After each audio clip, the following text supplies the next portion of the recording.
En temps normal, l'équipe de chaque Canet de Compte sillonne la plage à la rencontre du public. Mais aujourd'hui, la météo fait des siennes et les touristes ont déserté la plage. C'est donc dans cette rue piétonne que l'opération de sensibilisation de recyclage des canettes se poursuit ce jour-là.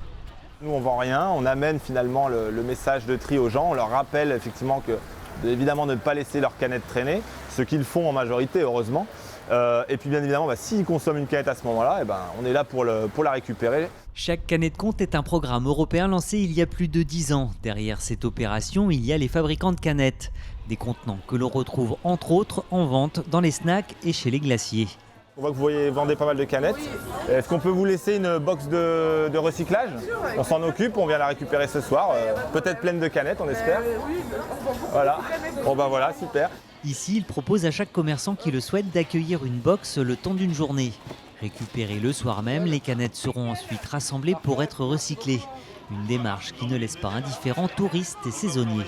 On a un super accueil tout l'été. Hier à la Baule, les gens nous applaudissaient sur la plage. Là ici on voit pareil, les gens au début sont très curieux parce qu'ils n'ont jamais vu ça, ou très peu. Et puis on obtient beaucoup de crédits et de félicitations de la part des professionnels ici de vente à emporter, mais aussi du public. Je trouve que c'est une bonne initiative et du coup c'est pour ça qu'on n'a pas hésité à accueillir une poubelle pour pouvoir participer aussi. Parce que c'est important de passer et d'en parler surtout. La canette est un emballage qui se recycle à l'infini.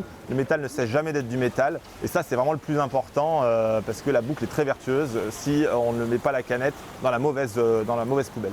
Et si toutefois c'était le cas, Lucien et ses équipes sont là pour rectifier le tir. On appelle ça du surtri.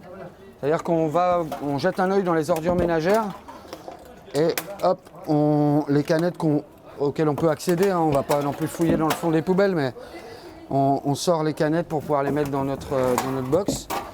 Et l'intérêt ne va pas être forcément d'aller chercher un maximum de canettes parce que comme un temps comme aujourd'hui, il ne va pas forcément y avoir beaucoup de consommation. Mais c'est surtout l'image. Les gens s'interrogent, tiens, c'est qui cette équipe? Ils passent avec des panières, ils sont avec des sacs à dos. Et nous, le vrai indicateur du succès, ça va être le nombre de gens qu'on aura touchés tout au long de l'été. Ce Recycling Tour prendra fin le 15 août. Prochaine escale prévue, l'île de Ré, Biarritz, puis la Côte d'Azur.